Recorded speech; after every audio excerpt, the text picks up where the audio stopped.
Hi everyone and welcome back to Neve's Art Journaling channel. Today I'm completing the last page in my Dilutions large journal and I thought I'd document the process with you. So I decided that seeing this is the last page in my second art journal that I wanted to include myself in it somewhere. So I knew I wanted to use the photo that you saw on the screen before. So what I'm doing is covering my last page of my Dilutions journal with black gesso and heating it up. Now you'll notice that this page is not actually in my journal. When I completed one of my previous pages using a lot of ink sprays, it actually weakened the spine and the last 6 pages of my journal fell out, which was kind of a blessing in disguise because the journal was so thick, and you'll see a picture of that at the end of the video. Nothing was staying flat, so by having the pages out of my journal I could actually lay it flat on the work surface and work on it. So all I'm doing now is adding some white gesso over the top just to make the colours pop. While I was doing this, I had an idea of what image I wanted to use. I knew I wanted to use that photograph of me. I didn't know what I wanted to do in the background, so I figured, seeing it was a page celebrating how far I'd come and what I'd done, that I wanted to use my favourite colours, my favourite stencils, and basically just be really self-indulgent and do a page about me. So I got out this Donna Downey stencil with the flowers, and I'm applying the pink paint from Jane Davenport, which is an acrylic paint. And it's called Jane's Favourites. I'm not sure what the actual colour of the paint is called. So using makeup sponge to apply the paint, I'm actually going over and applying second layer because it was quite translucent, and I've noticed that while applying paint with the makeup sponge is really good, gets a lovely even coverage. The sponge does soak up quite a lot of paint, so you do either need to press it down quite hard or just do a second layer, so you get 2 thin layers and they build over the colour. So once I put this down, I decided I wanted to do a wash in the background. I was looking at putting that other stencil over the top, but I thought that might be a little bit much. And I had the Ocean Blue, which is Dina Wakley paint, and I'm going to go in with some lemon yellow as well, just to dye down the white in the background. Just a little. It was just a bit stark, I think, so I wanted to dilute it down. And by adding the water to the acrylic paint, made it almost into a glaze over the top.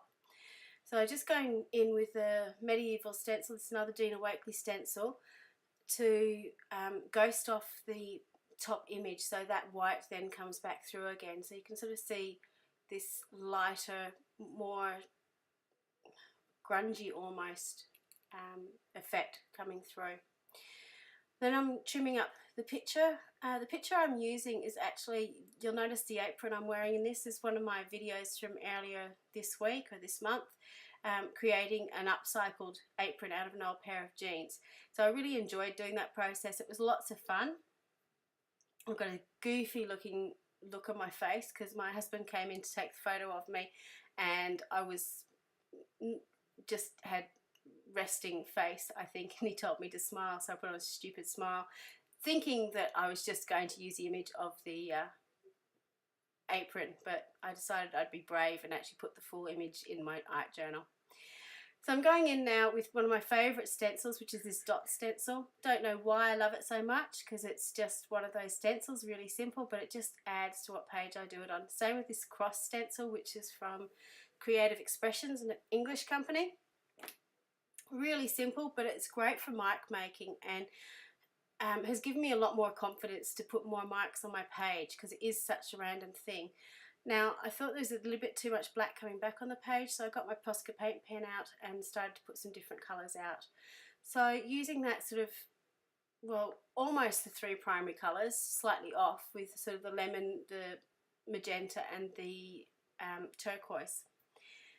Again, going in with those 3 colours with the paint pens just to add some extra detail and extra colour to different parts of my page, just to sort of tie it all together. Now, a lot of this stuff, I wasn't really thinking about what I was doing, I was just doing it. It was very intuitive, really. I was just having fun. I had a few well, half an hour spare when the kids were asleep, and I just wanted to go and play. I knew I wanted to finish off this page. So while I was doing it, I was thinking what else I was going to do, and Donna Downey has got a number of different stencils, and they've got a lot to do with being an artist, which I really enjoy, because a lot of the stencils I have in my arsenal are all texture stencils and not so much art stencils. So I really like the fact that there's something that represents being an artist. So I went in with the white paint to put down I'm an artist. I just thought I'd have that on the page, but it was very, very pale. But I thought that would give me a good base to build up colour upon. So I'm using Jane Davenport turquoise colour, which is the same set that the pink came out of. Again, putting over the makeup sponge and checking, it was still too pale for me. So I then again built up more colour on top of that and put the ocean from the Dina Wakley. I'm really glad I built up those layers though, because it actually gave it a lot more, made it a lot more opaque than if I'd probably just put this colour down to begin with. So adding the colour, and you can see it sort of pops off the page now. So I was liking how this is going, but I thought I need to put something behind where my silhouette was going to be, and I've always been a sucker for text.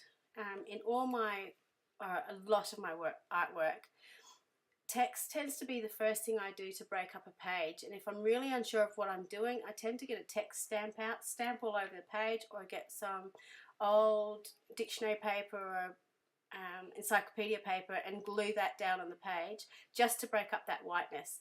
So as soon as I put this down, I started becoming really, really happy with what was going to happen.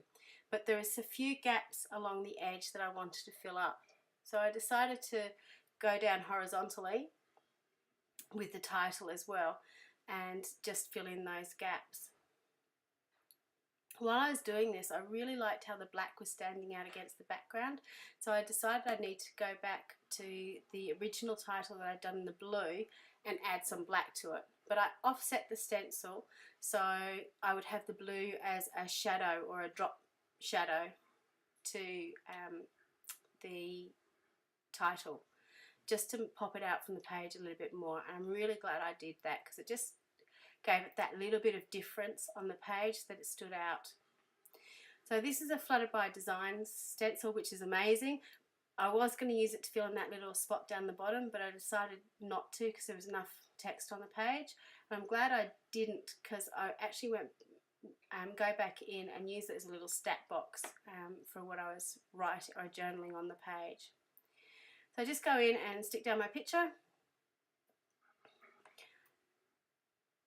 Good old glue stick, and then with the white Sharpie just decide to do some journaling around my picture. Journaling, basically how proud I was that I finished, this is my second art journal I finished since January, that I'm doing the 100-day project and that I'm trying to keep up with it and have done so far, that I'm growing my YouTube channel, that I'm really trying to do the best with my art journey as possible.